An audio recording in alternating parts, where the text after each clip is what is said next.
চুলকানি কিন্তু একটা মজার রোগ। যখন চুলকানি শুরু হয় মনে হয় 70 টাকা রোজের কামলা লইয়া চুলকাই, কি যে ভালো লাগে চুলকাইতে।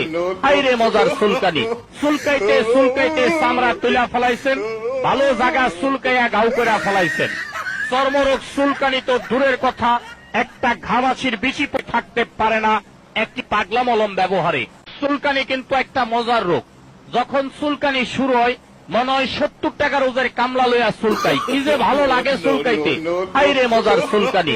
চুলকাইতে চুলকাইতে চামড়া তুলা ফেলাইছেন। চুলকানি কিন্তু একটা মজার রোগ। যখন চুলকানি শুরু হয় মনে হয় 70 টাকা রোজের কামলা লইয়া চুলকাই, কি যে ভালো লাগে চুলকাইতে। হাইরে মজার চুলকানি। চুলকাইতে চুলকাইতে চামড়া তুলা ফেলাইছেন, ভালো জায়গা চুলকাইয়া ঘাউ করে ফেলাইছেন। চর্মরোগ চুলকানি তো দূরের কথা, একটা ঘামাচির বেশি থাকতে পারে না